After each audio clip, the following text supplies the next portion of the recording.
நீங்க முதல் கூட்டத்தை வந்துட்டு நீங்க நேரத்தில் அட்டன் பண்ணி அடுத்த கூட்டத்துக்கு லேட்டா வரீங்க, காரணம் சொல்றீங்கன்னா அது வேற. முதல் கூட்டத்துக்கே நீங்க 6 மணி நேரம் லேட். படத்துக்கு கரெக்டா ஆன் டைம்ல போற ஒரு பர்சன். ஷூட்டிங்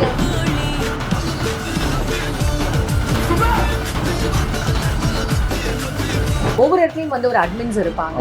அப்படி இருக்கும்போது அவங்களுக்கான பொறுப்புகள் ஏன் சார் கொடுக்கப்படும்? இல்ல, அந்த பொறுப்பு கட்சியே உங்களுக்கு இல்லைங்க. அமைப்பு ரீதியான ஒரு கட்சி கிடையாது. நான் அடிக்கடி சொல்லுவேன், ஒரு கட்சின்றது அமைப்பு ரீதியா இருந்தா தான் அது இயங்கும். மகளே சாப்பிட்டீங்களா, தண்ணி குடிச்சிங்களா, நல்லா இருக்கீங்களா, ஹாப்பியா அப்படின்னு சொல்லிட்டு ஒரு பேச ஆரம்பிக்கிறார். போன உடனே அந்த இடத்துல ஆர்கனைஸ் பண்ணவனுடைய பேரை சொல்லணுமா இல்லையா? அப்ப அடுத்த கட்ட அந்த வேட்பாளர் யாரு, இல்ல அந்த அங்க இருக்கிற தொண்டர்கள் யாரு, அதை சொல்றதுக்கும் அவருக்கு சுத்தி யாரும் ஆள் இல்ல, எல்லாம் புண்ணாக்குங்க. அவருக்கும் அந்த சிந்தனை இல்லை, ஏன்னா அவருடைய அரசியல் இருக்குது. எம்ஜிஆர் அவர்கள் காலத்திலேருந்து இன்னும் ஒரு சக்சஸா இந்த நிமிஷம் வரைக்கும் பேசப்படுறதுக்கான காரணம் என்ன அப்படின்றது நமக்கு தெரியும். மக்களோட மக்கள் அவர் ஒன்று பேர். எனக்கு என்ன, நான் அப்ப அவர் முதல் சந்திப்புல பிறகு என்னன்னா, விஜய்க்கு வந்து அரசியல் புரிதல் இல்லை அப்படின்றத நான் உணர்ந்துட்டேன். அதை பத்தி ஒன்றும் பிரச்சனை, அரசியல் புரிதலை ஏற்படுத்திடலாம். அவர் என்ன பண்ணிட்டார், அவருடைய கான்சென்ட்ரேஷன் ஃபுல்லா சினிமா. அவர் இப்போ சொல்ற ஜனநாயகன் படம் ஜனவரி 8ஆம் தேதி ரிலீஸ் ஆச்சு, அது எல்லாத்தையும் கேப்சர் பண்ணோம் அப்படிதான் அவர் நினைச்சாரு. அது போது நம்ம அரசியலுக்கு நினைச்சாரு.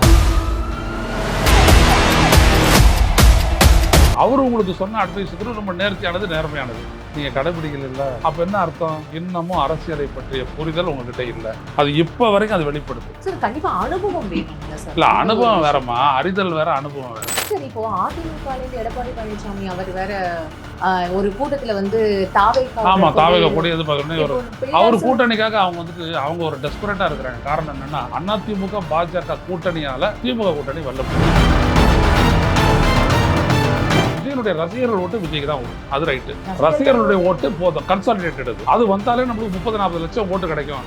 அந்த இடத்துக்கு போயிட்டாரு எடப்பாடி. விஜய் என்ன நினைக்கிறாரு, நம்மளுக்கு 1 கோடிக்கு மேல விடும். இந்த சீஃப் மினிஸ்டர் வந்துட்டு உன் கட்சிக்காரன்னு பார்க்கல, அந்த விபத்து நடந்த இடத்துல போயிட்டு உடனே நேரம் போயிட்டு இருக்காங்க. நீங்க அந்த இடத்த விட்டு வந்துட்டீங்க. இது ரெண்டும் ஒண்ணுன்னு யாராவது பார்ப்பாங்க?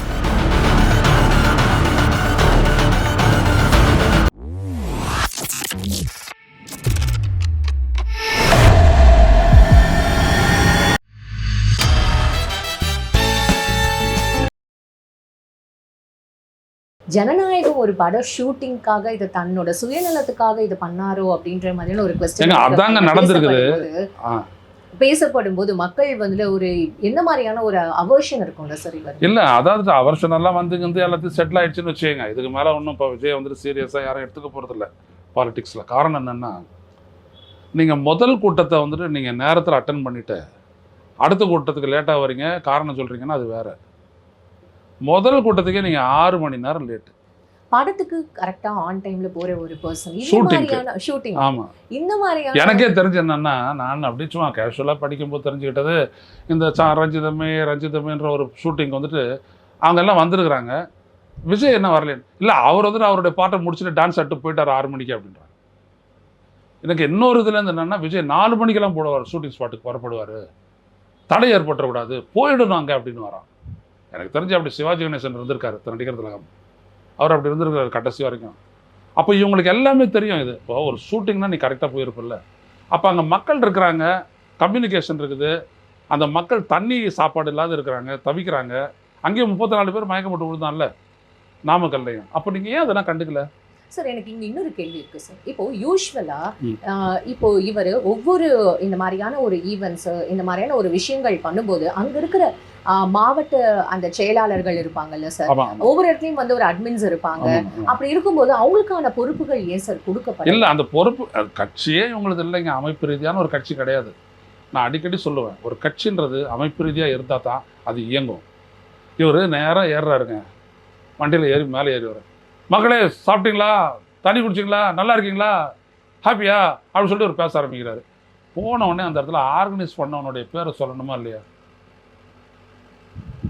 இந்த இடத்துல இவ்வளோ பெரிய ஏற்பாடுகள்லாம் செஞ்சு நம்ம சந்திக்கக்கூடிய ஒரு வாய்ப்பை ஏற்படுத்திய நம்முடைய கட்சியினுடைய மாவட்ட செயலாளர் மதியழகனை நான் வந்துட்டு ரொம்ப பாராட்டுறேன். அப்படின்னா மதியழகனை நீ அடையாளப்படுத்துறேன். எவ்வளோ பேர், 50,000 பேருக்கு நீ அடையாளப்படுத்துகிறேன். செய்யவே இல்லையா, எங்கேயுமே செய்யல. அப்புறம் எப்படி சார் இவரு அடையாளப்படுத்தாம அடுத்த கட்ட வந்து ஒரு ஒரு என்ன சொல்றது, ஒரு தலைவர்களை எப்படி உருவாகுவாங்க, அது மட்டும் இல்லாம எப்படி அவங்களுக்கு எல்லாம் ஓட்டு போடுவாங்க? இப்போ அந்த பொதுச் செயலாளரே அப்படின்னா அதான் அமிர்தா கல்ட்டுன்றது என்ன தெரியுமா? கல்ட் அப்படின்றது பல இடங்களில் வந்துட்டு பல்வேறுபட்ட கொள்கைகளில் சிந்தனையற்று கடைபிடிக்கக்கூடிய ஒரு கூட்டத்தினுடைய தலை இவர் விஜய். அவ்வளோதான். கரெக்ட் தான் சார். ஆனா இப்போ எதுமா கரெக்ட் இல்லை, நான் சொல்ல வரேன். இது என்கிட்ட முதல் இதுலயே வந்துட்டு ஜான் ஆரோக்கியசாமி சொல்றாரு, விஜய் வந்துட்டு ஒரு கல்ட் ஃபிகர் சார் அப்படின்றாரு. நான் நிறைய இல்லைங்க, அது பெரிய டிஃபெக்ட். அது நீங்க கல்ட்டா நீங்க பண்ணிட்டீங்கன்னு வச்சுங்க, அவருக்கும் இவருக்கும் தொடர்பு கூடாது, அவர் மட்டுமே மேடையில் இருக்கும். இப்போ இதே ஆள் தான் வந்துட்டு இந்த அன்புமணி ராமதாஸுக்கு வந்துட்டு அன்புமணி மாற்றம் முன்னேற்றம் அன்புமணின்னு இந்த ஆள் தான் ஸ்லோகன் கொடுத்து அன்புமணி பார்த்தீங்கன்னா ஒரு பெரிய மேடை ஒன்று போட்டிருப்பாங்க, 40 அடி நீளம் 30 அடி அகலத்துக்கு, ஒரு பெரிய ஒரு ஸ்க்ரீன் ஒன்று வச்சுருவாங்க. அவர் அங்கே வந்து பேசிட்டு இப்படி வருவார், இங்கே வந்து பேசிட்டு அப்படி போவார். ஈவெண்ட்டு, இந்த ஈவெண்ட் பண்றதுன்றதுல அந்த மாதிரி சார் நான் என்ன தெரியுமா சார் சொன்னேன், அப்ப அந்த கல்ட் ஃபிகர் வந்துட்டு யாரையும் கண்டுக்க கூடாது, யாருக்கும் மதிப்பு விட கூடாது, யாரையும் கிட்ட சேர்த்துடக்கூடாது. இப்ப என்னோட கேள்வியும் அதுதான் சார் இருக்கு. இப்ப இவரே எல்லா இடத்துலயும் நிக்க போறதா இருந்தான்னு வச்சுக்கோங்களேன், யாருமே வேணாம், 234 தொகுதிகள்லயும் இவரே நிக்க போறது இல்ல. ஆனா இவரே வந்து திருப்பரங்குன்றத்துல உங்கள் விஜய், திருமங்கலத்துல உங்கள் விஜய் அப்படின்னு சொல்லும் போது இவரா நிக்க போறாரு. அப்ப அடுத்த கட்ட அந்த வேட்பாளர் யாரு, இல்ல அந்த அங்க இருக்கிற தொண்டர்கள் யாரு, அங்க இருக்கிற பொதுச் செயலாளர்கள் யாருன்றத மக்கள் அதை சொல்றதுக்கும் அவருக்கு சுத்தி யாரும் ஆள் இல்ல, எல்லாம் புண்ணாக்குங்க. அவருக்கும் அந்த சிந்தனை இல்லை, ஏன்னா அவருடைய அரசியல் புரிதல் இல்லை. இதாங்க பிரச்சனை. ஒரு கட்சி அமைப்பு அப்படின்னோம்னா, கட்சி அமைப்பில் என்ன பண்ணார் அவர், அதிகபட்சம் என்ன பண்ணார், மாவட்ட செயலாளர்களை அவர் பார்த்து பேசிட்டு அவர் பண்ணார். ஆனால் அதுக்கப்புறம் அந்த தலைமைக்கும் கட்சியினுடைய மாவட்டத்துக்கும் இடைப்பட்ட இடத்துல பார்த்தீங்கன்னா பொதுக்குழுன்னு ஒன்று இருக்குது, செயற்குழுன்னு அதை சொல்லுவாங்க. அதுக்கு நடுவில் வேறு எதுவுமே இல்லை, ஸ்ட்ரக்சர்டாக இல்லை. இப்போ தான் அவர் நிர்வாக கூட அமைச்சார். இப்போ 27ஆம் தேதி எல்லாரையும் சந்தித்து கூட்டு மாலைபுரத்தில் பேசினதுக்கப்புறம் இப்போ தான் அவர் நிர்வாக கூட அமைச்சிருக்காரு. அமைச்சு என்ன பண்ணியிருக்காரு, முதல் முறையாக கூடுதலாக ஒரு 18 பேரை சேர்த்துருக்கிறார். சேர்த்து நீங்கள் முடிவெடுங்க யோசிச்சு. ஆமாம், ரீஸ்ட்ரக்சரிங் இல்லை, ஸ்ட்ரக்சரிங்கே இப்போ தான் நடக்குது, வேர் இஸ் ரீஸ்ட்ரக்சரிங் அப்படின்னு பண்ணி அவர் பண்ணியிருக்கிறாரு. அப்போது இதுக்கு மேலே தான் அவங்க வந்துட்டு எல்லாமே சரியான திசையில் வர்றது. பொதுவாக என்னென்னா, இந்த இன்சிடெண்ட்டுக்கு பிறகு நான் நிறைய விஜய் தொடர்பாக பேசும்போது நான் ஒன்று சொன்னேன், முதல்ல நீங்கள் வந்துட்டு ரியலைஸ் பண்ணுங்கள் நீங்கள் எங்கே நிற்கிறீங்க அப்படின்ட்டு. நீங்கள் வந்துட்டு சொல் புத்தியிலே நீங்கள் போனீங்க அப்படின்னோம்னா உங்களுக்கு எதுவுமே எட்டாது. இப்போது இவர் பரந்தூர் போயிட்டு வந்த உடனே இந்த நாடு முழுவதும் அவர் பேசப்பட்டது. ஏன்னா பரந்தூரில் அவர் சரியாக பேசினார். அவர் வச்ச 2 பாயிண்ட் என்னென்னா, 90% விவசாய நிலங்கள், 80-90% நீர்நிலைகள் உள்ள இந்த பகுதியை அழிச்சு தான் ஒரு விமான நிலையத்தை கொண்டு வரணுமா அப்படின்னு இவர் கேட்ட கேள்வி இந்தியா முழுவதும் எதிரொலிச்சுது. ஏன்னா கேள்வி சரியானது. கொஞ்ச நேரம் தான் அங்கேயும் பேசுகிறார், 5 நிமிஷம். அப்புறம் இறங்கி மக்களை கொஞ்சம் சந்திச்சார், அப்படி பண்ணார், உடனே ஏற்றார், பெரிய அளவு பேசப்பட்டது. ஆனால் அதுக்கப்புறம் அப்படி ஒரு வாய்ப்பையே அந்த கட்சிக்காரங்க இவருக்கு ஆலோசகராக இருக்கிறவங்கள விஜய்க்கு கொடுக்கவே இல்லை. இவங்க என்ன பண்ணுறாங்கன்னா, அந்த திட்டுறது திமுகவுக்கு எதிராக ஒரு வெறுப்பை, மக்கள் பண்ணதில் ஒரு வெறுப்பை ஏற்றுறது. அது வெறுத்துறீங்க அப்படின்னா அடுத்தது விஜய் தானே. அது ஒரு அஜெண்டாவா வந்து yes, that is where you are rightly come to the point.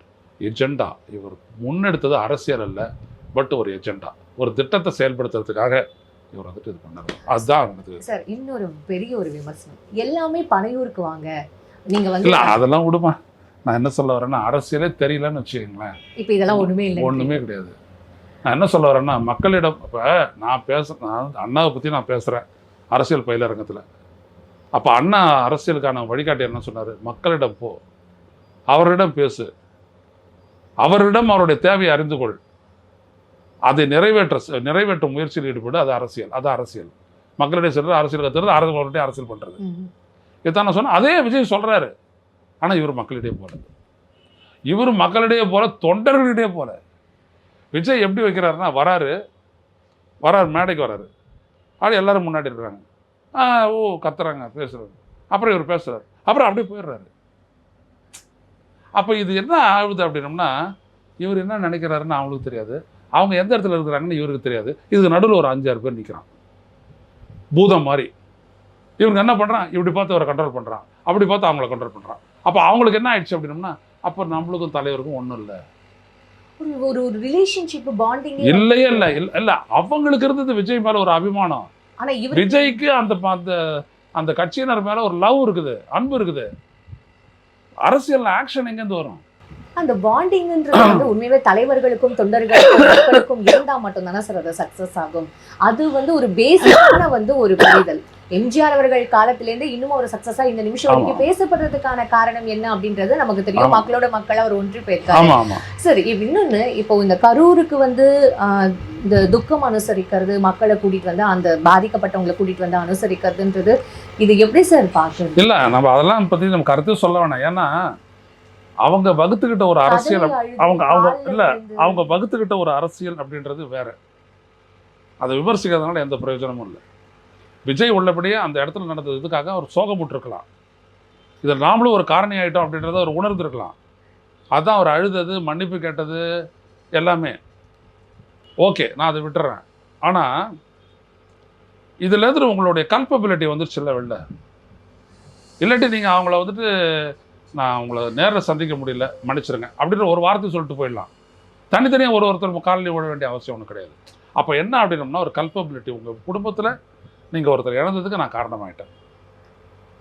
அந்த வருத்தம் எனக்கு ரொம்ப அந்த வருத்தம் தான் அழறது அப்படின்றது. அதை நான் போலியாலாம் கருதலை. அது அழுது தப்பான்னு கூட சொல்லலாம். ஆனால் அதை நான் போலியாக கருதலை. ஏன்னா அது ஒரு ஹியூமன் டெண்டன்சி. நம்மளால ஒருத்தர் இறந்து போயிருக்காங்க, நம்மளோட ஆக்ஷன் அதுக்கு காரணமாக இருக்குதோ அப்படின்ற ஒரு எண்ணமே போதும் ஒருத்தர் துக்கத்தில் அழுத்தம். நான் அது அப்படி தான் எனக்கு நினைக்கிறேன். ஸோ அது போயிடுச்சு. இல்லை, அந்த மாதிரி தான் நம்ம பேசும்போது அவர் ரொம்ப இதுவாக இருந்தார். ஆமாம், அதாவது என்னென்னா ஒரு சந்திப்பில் ஒரு மனிதனுடைய எல்லா குணங்களும் வெளில வந்துட போகிறதில்ல தெரியாது. ஆனால் ஒரு சந்திப்புலேருந்து நம்ம ஒரு மனிதனை கிட்டத்தட்ட ஒரு 50-60% புரிஞ்சுக்கலாம். நான் அந்த அளவுக்கு புரிஞ்சுக்கிட்டேன். ஆமாம் புரிஞ்சுக்கலாம். எனக்கு என்ன, நான் அப்போ அவர் முதல் சந்திப்பில் பிறகு என்னென்னா விஜய்க்கு வந்துட்டு அரசியல் புரிதல் இல்லை அப்படின்றத நான் உணர்ந்துட்டேன். அதை பற்றி ஒன்றும் இல்லை, பிரச்சனை இல்லை. அரசியல் புரிதலை ஏற்படுத்திடலாம். இன்றைக்கு ஒரு விஷயம் உங்களுக்கு தெரியல, அமிர்தாக்கு என்னன்னா ஒரு 5 நிமிஷம் பேசணும்னா அமிர்தாக்கு அந்த விஷயம் தெரியும்.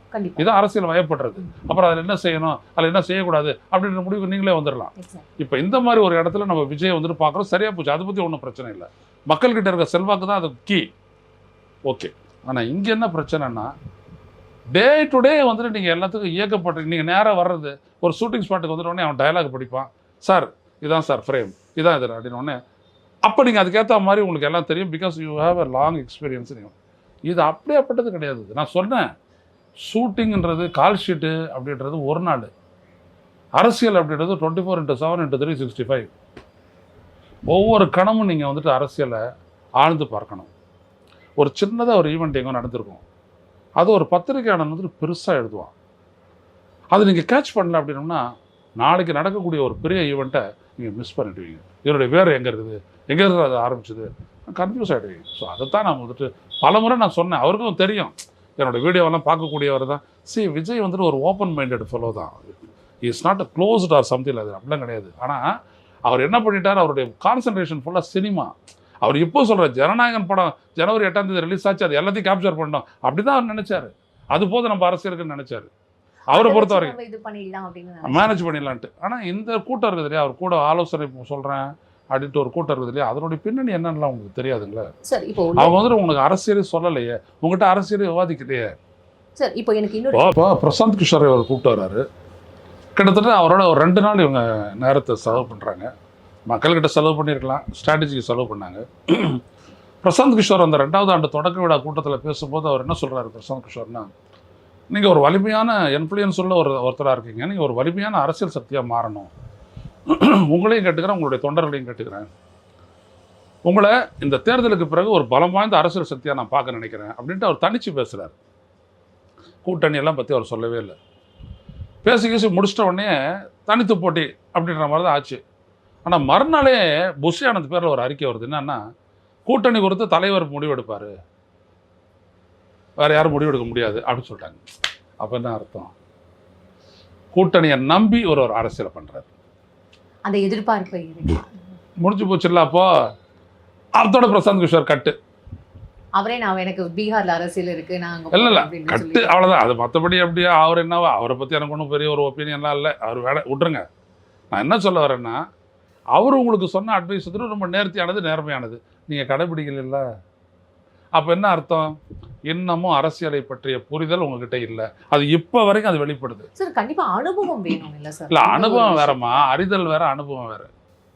நீங்கள் படிச்சுட்டு உடனே பேங்க்குக்கு நீங்கள் வேலைக்கு போகிறீங்க அப்படின்னா எக்ஸாம் எழுதிட்டு உடனே வந்துட்டு நீங்கள் போய்ட்டு கேஷியரில் உட்காருங்க அப்படின்னு சொல்ல போகிறதில்ல. உங்களை ஒரு ட்ரைனிங்க்கு எடுத்துகிட்டு போவாங்க. அந்த ட்ரைனிங்கில் எடுத்துகிட்டு நீங்கள் அதுக்கப்புறம் இருந்து உட்காந்துக்கிட்டு ஒரு இதையும் மெதுவாக எண்ணி பார்த்துட்டு கரெக்டாக பார்த்துட்டு எல்லாத்தையும் எழுதி வச்சுக்கிட்டு மெதுவாக கொடுக்குறீங்க. உங்களோட டிஸ்பென்சேஷன் ஆஃப் கேஷ் வந்துட்டு வில் பி அதுக்கு முன்னாடி இருந்த அனுபவத்தோட பார்த்தீங்கன்னா 1/4 ஆஃப் ஸ்பீடு தான் இருக்கும். ஆனால் பேங்க் சகிச்சுக்குது. ஏன்னா லெட்டர் கெயின் எக்ஸ்பீரியன்ஸ். நீங்கள் இதுக்கே உட்படுத்துகிற இந்த ப்ராசஸ்க்கே எக்ஸாமுக்கும் வரல, ட்ரைனிங்கும் உட்படுத்திக்கல, ஆனால் நேராக மேனேஜராக வந்து உட்காடுறீங்க. இங்கே பிரச்சனையே அதுதான். சார் இப்போ எனக்கு இன்னொரு கேள்வி இருக்குது சார். இந்த புசி ஆனந்த் இல்லை அப்புறம் இல்லைம்மா அவங்கள பற்றி பேச வேண்டாம். என்ன காரணம்னு கேட்குறேன்னா, புசி ஆனந்த் நான் பார்த்த வரைக்கும் ஒரு ஆர்கனைசர், நல்லா ஆர்கனைஸ் பண்ணார். ஒரு அரசியல் பயிரரங்கத்தை ரொம்ப பிரமாதமாக ஆர்கனைஸ் பண்ணார், நான் பார்த்தேன். So he has got a capacity. அதையும் தாண்டி விஜய் அவரை எப்படி பயன்படுத்துறாருன்றது அவங்களுக்குள்ள இருக்கக்கூடிய ரிலேஷன்ஷிப்பு. அதை நம்ம ஒன்றும் பேச முடியாது. தெரியாது, எனக்கு தெரியாது. நான் பேசுனது கூட கிடையாது. அந்த ஒரே நாள் சந்திப்பா அதோட சரி. நாங்கள் ஃபோனை கூட எடுத்து நான் பேசுனது இல்லை. சரி, இப்போ அதிமுகலேருந்து எடப்பாடி பழனிசாமி அவர் வேற ஒரு கூட்டத்தில் வந்து தாவேகா கூட எதிர்பார்க்கணும். அவர் கூட்டணிக்காக அவங்க வந்துட்டு அவங்க ஒரு டெஸ்பரேட்டாக இருக்கிறாங்க. காரணம் என்னன்னா, அதிமுக பாஜக கூட்டணியால திமுக கூட்டணி வெல்ல முடியாது. ஸோ அவங்களுக்கு இன்னும் ஒரு ஸ்ட்ரென்த் வேணும். அதுக்கு அவர் குறி வைக்கிறது விஜய் வந்து இப்போதான் எனக்கு வந்து விஜய்க்கு வந்துட்டு என்ன சங்கடம் அப்படின்னா, அவர் தனக்குன்னு ஒரு அரசியல் அடையாளத்தை ஏற்படுத்திட்டார். பிஜேபி என்னோட கொள்கை எதிரி, திமுக அந்த அரசியல் எதிரி. அப்புறம் என்ன சொல்லிட்டாருன்னா, கொள்கை எதிரியான பிஜேபியோட கூட்டணி வைக்கிற எவரோட நம்மளுக்கு உறவு கிடையாதுன்ட்டார். அடுத்தபடியாக மதுரை மாநாட்டில் என்ன சொல்லிட்டாருன்னா, அதிமுக பலவீனப்பட்டு அழிய போகுது அப்படின்னு எம்ஜிஆர் தொண்டர்களுக்கு மழை வீசிட்டார். இப்போ எப்படி எல்லாத்தையும் விட்டு அவர் மறுபடியும் அங்கே போக முடியும்? பிஜேபியோட அதிமுக இருக்கிற வரைக்கும் கூட்டணி சாத்தியம் இல்லை. அதிமுக விட்டுட்டு பிஜேபியை விட்டுட்டு வந்தாலும் சாத்தியம் இல்லை. சார், இந்த செப்டம்பர் 27 முன்னாடி வரைக்கும் விஜய் அவர்களுக்கு எந்த அளவுக்கு சான்சஸ் இருந்தது சார்? விஜயனுடைய அரசியல் மக்களை சென்றடையவில்லை செப்டம்பருக்கு முன்னாடியும் கூட. ஏன்னா அவர் ஒன்லைன் தான் எல்லா இஷ்யூவும் தொடர்றாரு. கடல் அரிப்புக்கு மீன் அரிப்புன்றாரு, மண் அரிப்புக்கு மீன் அரிப்புன்றாரு, மனிதர்றதுக்கு மனிதர் அப்படின்றாரு, கொள்புதல் கூடன்றாரு. இவர் மட்டும் இல்லை, இவர் கூட இருக்கிறன்னா 2 பேர் இன்னும் பயங்கரம் வடக்கணக்கணக்கறக்க அப்படின்றாரு. இவர் புசி ஆனந்த். இவர் என்ன பேசுகிறாருன்னு தெரியாது, அப்படி பேசுகிறாரு. இந்த ஆதவ அர்ஜுனா பேசவே தெரியல 3 பேருக்கு. அப்படின்னும் போது மக்கள் சிந்திக்க மாட்டாங்க. அண்ணா, கலைஞர், ஜெயலலிதாலாம் எப்படின்னம்னா, நான் சொல்லுவது சரியா தப்பா அப்படின்னு உடனே ரெஸ்பாண்ட் பண்ணுவாங்க ஜனங்க. இவங்க அந்த மாதிரி இல்லை. இப்போ செல்வி ஜெயலலிதாவுக்கு விஷயத்தை எடுத்து சொல்லி பேப்பர் கொடுத்தவங்கள நானும் ஒருத்தன். ஏடு பிரச்சனையை நான் அவங்களுக்கு ஃபேக்ஸ் பண்ணுவேன். 10:30 வந்தவனுன்னுவாங்க. அதை ஹெலிகாப்டரில் ஏறி உட்காந்து போய் இறங்குறவங்க முதல் கூட்டத்தை அவங்க வந்துட்டு 11 மணிக்கு சொன்னாங்கன்னா, இங்கேருந்து 9:30 புறப்பட்டுருவாங்க ஹெலிகாப்டர்லேயே. அங்கே 12 மணின்னோம்னா இங்கேருந்து 10:30 புறப்படுவாங்க. ஒரு ஆன் டைம். ஏன்னா காக்க வைக்கக்கூடாது, வெயில் இல்லை. அந்த எண்ணம் அவங்க என்னங்க, அவங்களும் ஒரு நடிகை தானுங்க, ஃபேபுலஸ் ஆக்டருங்க அவங்கள. அந்த அம்மா இதை கிடச்சிட்ட உடனே இந்த காரில் எடுத்துட்டு போயிட்டு ஏர்போர்ட்டுக்கு போகிறதுக்குள்ள இதை அப்படியே படிப்பாங்க. இதை பாருங்கள், நான் கொடுக்கறத வந்துட்டு பெரிய எழுத்துக்களில் எழுதணும். அங்கே இருக்கிறவன் எழுதி அந்த காகிதத்தை பிரிண்ட் எடுத்து இதை ஏறி இங்கேருந்து படிச்சுட்டு ஹெலிகாப்டரில் ஏறிட்டு ரொம்பலாம் பேச்சுவார்த்தையெல்லாம் கிடையாது மற்றவங்களோட. நேராக அங்கே போயிட்டு இறங்கின உடனே அந்த பிரச்சனை வரும்போது அந்த காகிதத்தை எடுத்து வச்ச உடனே கட்டன்னு அடிக்கிறாங்க. அது இந்த துப்பாக்கிலேருந்து குண்டுகள் புறப்படுற மாதிரி மிஷின் கன்ல இருந்துட்டு. இது அவ்வளோ உழைப்புங்க. இந்த வீட்டை விட்டு புறப்பட்டு இந்த ஒரு 1 மணி நேரம் 1/2 மணி நேரத்து பயணத்தில் ஒரு தலைவி இவ்வளோ தூரம் எக்யூப் ஆகிட்டு போனாங்க. இங்கே என்ன நடந்துச்சு? அந்த மாதிரி இந்தாண்டு பிட்டு எடுத்தார் நாமக்கல், இந்தாண்டு பிட்டு எடுத்தால் கரூர். இது என்னது இது? நீங்கள் அந்த மாதிரிலாம் அரசியலை பண்ண முடியாது. அது ஏமாற்று. அதனால் விஜயனுடைய அரசியல் மக்கள்கிட்டே போய் சேரவே இல்லை. ஆனால் இங்கே இருக்கிறவங்க என்ன பண்ணுறாங்க, விஜயனுடைய ரசிகர்கள் ஓட்டு விஜய்க்கு தான் விடும். அது ரைட்டு. ரசிகர்களுடைய ஓட்டு போதும், கன்சாலிடேட்டட். அது வந்தாலே நம்மளுக்கு 30-40 லட்சம் ஓட்டு கிடைக்கும். அந்த இடத்துக்கு போயிட்டார் எடப்பாடி பழனிசாமி. விஜய் என்ன நினைக்கிறாரு, நம்மளுக்கு 1 கோடிக்கு மேலே விடும் அப்படின்னு நினைக்கிறாரு. ஆனால் அந்த இடத்துக்கு மக்கள்கிட்ட இவருடைய அரசியல் போகவே இல்லை. காலங்காலமா இருக்கிறவங்க. அதோட சேர்த்து இந்த கரூர் சம்பவம் நடந்துட்ட உடனே இப்போ இவருக்கும் மக்களுக்கும் இடையில ஒரு பெரிய விலகல் உண்டாயிடுச்சு.